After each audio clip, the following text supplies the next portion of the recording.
মাদকের ব্যাপারে আমি গতকালকেও আমাদের এখানে র্যাব 10 এই র্যাব 10-এ আপনার হেড অফিসে আমি কথা বলে এসেছি সিও সাহেবের সাথে।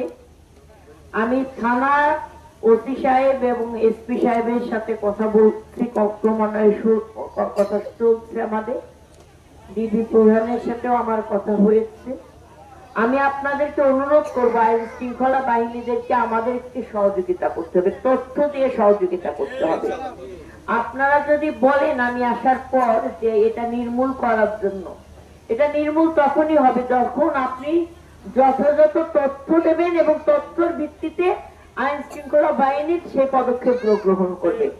এখন আপনারা অনেকে বলেন কমিটি গঠন করে দেন, কমিটি গঠন করে কিন্তু সমাধান হবে না। পরে দেখা যাবে আরেকটা বাণিজ্য শুরু হবে।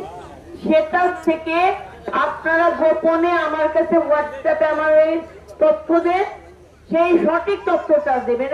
মানুষকে ক্ষতিগ্রস্ত করার জন্য কোনো ভুল তথ্য দেবেন না, কারণ আপনি যদি আরেকজনের ক্ষতি করতে চান, আল্লাহর কিন্তু একটা বিচার আছে, তিনি কিন্তু প্রাকৃতিক বিচারে কিন্তু আপনার ক্ষতি কিন্তু হবে, অন্যের ক্ষতি যে করে। তো সেই জায়গাটায় খেয়াল রেখে কাউকে ক্ষতি করার জন্য না, সঠিক তথ্যটা দেবে এবং আমরা আইন শৃঙ্খলা বাহিনীতে সহযোগিতা করি। দল ক্ষমতায় আসার পরে তো আমরা ব্যবস্থা নিতে পারবো, এখন তো আমাদেরকে তাদের উপরে ডিপেন্ড করতে হচ্ছে এবং সে ব্যাপারে আমরা তাদেরকে একটু হেল্প করি। এই জন্য আপনাদেরকে বলবো, ঘরেও যদি আপনার সন্তান যদি মাদকের সাথে যুক্ত থাকে, সেই সন্তানকে সংশোধন হওয়ার জন্য তাকেও আইনের হাতে মাঝে মাঝে তুলে দিতে হয়, সমাজটাকে বাঁচাতে হলে। এই জিনিসটা মাথায় নিয়ে আপনারা কাজ করবেন, নামটা দিবেন। আমি যেখানে যেখানে দিয়ে এই ব্যবস্থা গ্রহণ করা দরকার সেটা আমি অবশ্যই করব, অন্যথায় কিন্তু সমস্যার সমাধান হবে না। হাত বদল হয় কিন্তু গডফাদার কিন্তু বদল হয় না এখনো, কিন্তু আওয়ামী ফ্যাসিবাদদের সময় গডফাদাররা কিন্তু এখনো মাদককে রাস্তাটা গড়ে তুলছে। কিন্তু কিছু কিছু খুচরা জায়গা হাত বদল হচ্ছে, তো সেই খুচরা জায়গাগুলোকে আমাদেরকে সবাইকে ঐক্যবদ্ধ হয়ে দমন করতে হবে। অন্যায়কারীর সাথে কোনো আঘাত করা যাবে, সমাজ নষ্ট করার সাথে কোনো আঘাত চলবে না। হ্যাঁ হারুন ভাই বলেন। এখন কান্দাপাড়া যুব সংঘের পক্ষ থেকে আপনাকে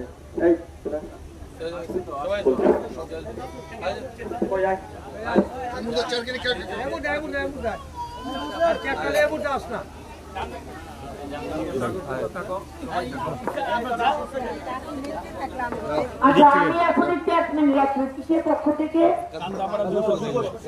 একটু সামনের দিকে তাকাও, সামনের দিকে তাকাও।